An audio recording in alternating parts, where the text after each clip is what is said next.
क्या आपके साथ कभी ऐसा हुआ है कि आपने कोई मिक्सर ग्राइंडर खरीदा हो और कुछ ही दिनों में उसकी ब्लेड खराब हो गई हो? क्या आपके साथ कभी ऐसा हुआ है कि आपने नया इमर्शन रॉड खरीदा हो और उससे पानी गर्म ही ना हो रहा हो? क्या आपके साथ कभी ऐसा हुआ है कि आपने किसी ब्रांडेड कंपनी से इस्त्री खरीदी हो और उससे आपको बिजली का झटका लग गया हो? क्या आप जानते हैं कि ऐसी स्थिति में आप क्या कर सकते हैं? क्या आप जानते हैं कि ग्राहकों के यानी आपके क्या अधिकार हैं? अगर नहीं जानते तो ये शो आपके लिए है। बोलो ग्राहक बोलो में आप बोल सकते हैं, अपने हक की आवाज उठा सकते हैं, सीधे हमें फोन कर सकते हैं। और आज इस पर बात करने के लिए स्टूडियो में आज हमारे साथ मौजूद हैं सुप्रीम कोर्ट के एडवोकेट सौरभ सिन्हा। सौरभ जी, आपका स्वागत है। नमस्कार।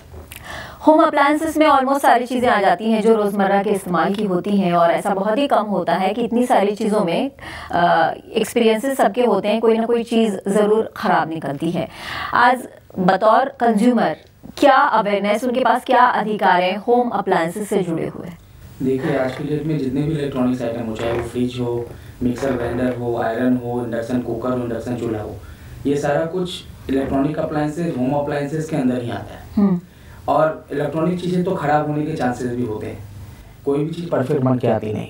लेकिन होता क्या है, ज़्यादातर लोगों को इन बारे में जानकारी होती नहीं है और ख़राब होने के बाद वो एक दो बार दुकान का चक्कर लगाते हैं और उन्हें पता चलता है कि नहीं बन सकता, ये हो गया वो हो गया, और वो समझते हैं कि उनका पैसा बर्बाद हो गया और फिर दूसरा प्रोडक्ट खरीदने के लिए सोचने लगते हैं। लेकिन बतौर ग्राहक उनके पास भी अधिकार होता है। हाँ, बतौर ग्राहक एज ए कंज्यूमर उनके पास कानून ने उनको भी हक दे रखा है कि क्योंकि कोई भी चीज़ उन्होंने खरीदी है तो पैसे देके खरीदी है, और इसलिए खरीदी है ताकि वो सर्विस उन्हें मिल सके जिसके लिए उन्होंने पैसे दिए हैं। अगर आपके उस प्रोडक्ट से आपको वो सर्विस नहीं मिल पा रही जिसके लिए आपने पैसे पहले दे चुके हैं, तो इसका मतलब है कहीं ना कहीं वो डेफिशिएंसी सर्विस है उस कंपनी की तरफ से। जिस कंपनी ने वो प्रोडक्ट बनाया है, ये उसकी जिम्मेवारी बनती है कि अगर वो जिस चीज़ का दाम ले रहा है, अगर हीट इमर्सन रॉड का दाम गर्म करने के लिए लिया जा रहा है पानी, तो पानी गर्म होना चाहिए जी। और मान लीजिए अगर किसी ने इमर्सन रॉड खरीदा हो और घर आने के बाद पता चलता है, क्योंकि कुछ चीज़ें ऐसी होती है जो वहाँ पर चेक नहीं की जा सकती हैं, और जो चेक चीज़ करवाई जाती है टेस्टिंग के लिए अलग होते हैं प्रोडक्ट्स, और फिर आपको जो पैक करके मिलता है वो अलग प्रोडक्ट होता है। और जब घर पे पता चलता है कि अगर ये गर्म ही नहीं हो रहा है पानी, उसके बाद चक्कर काटने पड़ते हैं, और फिर ये होता है कि आप एक बार ऐसे ट्राई करके देखिए, वैसे ट्राई करके देखिए। ये जो हरासमेंट है, इसके खिलाफ क्या किया जा सकता है? बहुत सारे प्रोडक्ट्स डिफेक्टिव निकलते हैं। देखिए, ऐसा है कि अगर आपने इमर्सन रॉड ही खरीदा हो और उसे घर लेके आ गए, उसके बाद वो काम नहीं कर रहा और आप दुकान का चक्कर काट रहे हैं, भैया बना दो, ये कर दो, वो कर दो, लेकिन वो अपनी लायबिलिटी हमेशा छोड़ने के ऊपर रहता है कि सर ऐसा नहीं हो सकता, आपने ठीक से नहीं लगाया हो, आपकी वायरिंग खराब हो।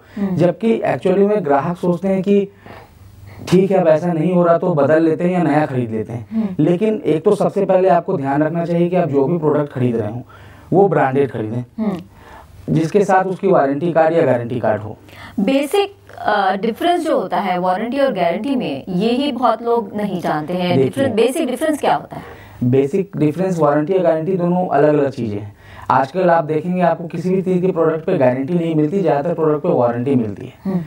कानूनी तौर पे गारंटी का मतलब होता है कि आपको रिप्लेसमेंट की गारंटी मिलती है। आप अगर प्रोडक्ट खरीद रहे हैं जिस पे गारंटी है 2 साल की, तो आप 2 साल के अंदर अगर वो खराब होता है तो पूरा का पूरा प्रोडक्ट रिप्लेस किया जा सकता है। लेकिन वारंटी के केस में वो सिर्फ सर्विसेज पे होती है कि अगर आपने कोई प्रोडक्ट खरीदा और उसमें कुछ खराबी आ गई तो 2 साल तक उसको रिपेयर करके वो देगी, वो कंपनी की लायबिलिटी है। वारंटी का मतलब ये होता है कि सर्विस आपको दी जाए। सर्विसेज, रिपेयर और सर्विसेज के लिए वारंटी होती है, रिप्लेसमेंट के लिए नहीं होती। लेकिन अगर आपने कोई प्रोडक्ट खरीदा हो, चाहे वो मिक्सी ही क्यों ना हो या चाहे कितनी बड़ी चीज़ क्यों ना हो, और आपके घर लाते हैं आपको पता चलता है इसमें कुछ ऐसा डिफेक्ट है जो रिपेयर हो भी जाए तो प्रोडक्ट का लुक खराब हो जाएगा या उसका लाइफ खत्म हो जाएगा, लाइफ कम हो जाएगा। मेजर डिफेक्ट अगर निकलता है, चीज खरीदते ही अगर 1-2 दिन में ही अगर मेजर डिफेक्ट पता चलता है, अगर आपको कोई मेजर डिफेक्ट पता चलता है तो उस केस में आप वारंटी के बावजूद आप उसको रिप्लेसमेंट के लिए जा सकते हैं जी। और ये कंपनी की लायबिलिटी ही नहीं, सिर्फ ड्यूटी भी है कि अगर उसने प्रोडक्ट दिया है जिसमें कुछ ऐसा मटेरियल ब्रीच है या मटेरियल डिफेक्ट है तो उस केस में पूरे प्रोडक्ट को रिप्लेस करके आपको नया प्रोडक्ट दिया जाए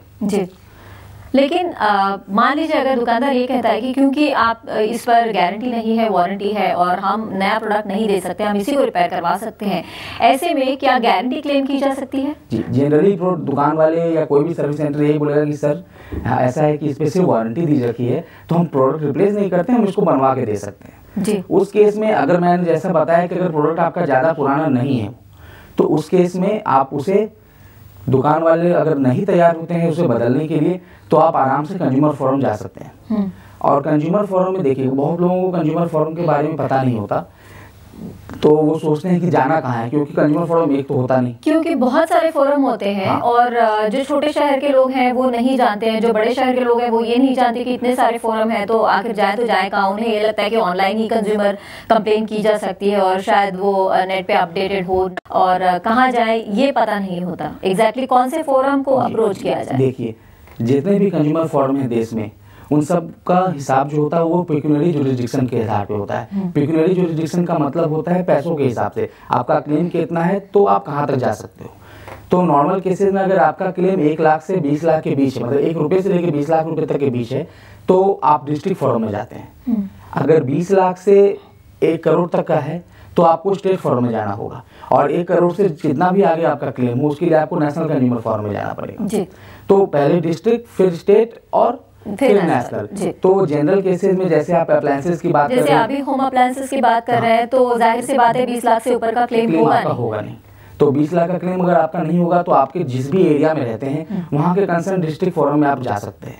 जैसे दिल्ली एक एनसीआर है, तो यहाँ पे ईस्ट दिल्ली के लिए अलग है, वेस्ट दिल्ली के लिए अलग है, साउथ दिल्ली के लिए अलग है, तो आप कहीं भी अप्रोच कर सकते हैं, और ये बहुत ही सिंपल प्रोसेस होता है। लोगों को ये भी लगता है क्योंकि कंज्यूमर कोर्ट है, तो कोर्ट के नाम से लोग डर जाते हैं। कोर्ट का मतलब ये कि कोर्ट कचहरी के चक्कर काटना, और फिर दूसरा एडवोकेट की फीस बर्दाश्त करना, और होम अप्लायंसेस कोई इतना कॉस्टली अफेयर है नहीं, तो लोगों को ये लगेगा कि प्रोडक्ट से ज्यादा तो वकील की फीस हो जाएगी, इसलिए बेहतर ये है कि कोर्ट जाए ना जाए। इस बात में मैं आपको ये बताना चाहता हूँ कि एक तो कंज्यूमर फोरम में नॉर्मल कोर्ट्स की तरह काम नहीं होता, काम जल्दी होता है, और दूसरा आपको कंज्यूमर फोरम में अपने केस को लेके जाने के लिए किसी वकील की जरूरत नहीं है जी। आपका जो भी कंप्लेन है, आप उस कंप्लेन को जैसे भी लैंग्वेज में, इंग्लिश या हिंदी में, आप उसे पेपर पे लिख लें। आपके पास जो भी बिल वगैरह है, रसीद वगैरह है, उसको उसमें लगा के आप वहाँ जाकर अपना केस फाइल कर सकते हैं। और केस फाइल करने के बाद बहस लगाने के लिए, किसी भी चीज़ के लिए वहाँ पे कोई कंपलसरी नहीं कि आप किसी लॉयर को लेके जाए, आप खुद से भी अपनी बात रख सकते हैं। और जो कि होम अप्लायंसेस की बात है, आपको अच्छी तरह से पता है कि आपने हीटर खरीदा था और हीटर गर्म ही नहीं कर पा रहा कमरा, और आपके पास बिल है, सब कुछ है, तो मेरे ख्याल से इसमें वकील की उतनी जरूरत भी नहीं है जी। आप खुद से जाके अपना खुद अपने वकील खुद बन सकते हैं, अपने लिए आवाज खुद उठा सकते हैं। सौरभ जी, और भी जानेंगे इस बारे में आपसे। बोलो रहा गोलो में फिलहाल वक्त है एक छोटे से ब्रेक का। ब्रेक के बाद हम जल्द वापस लौटें।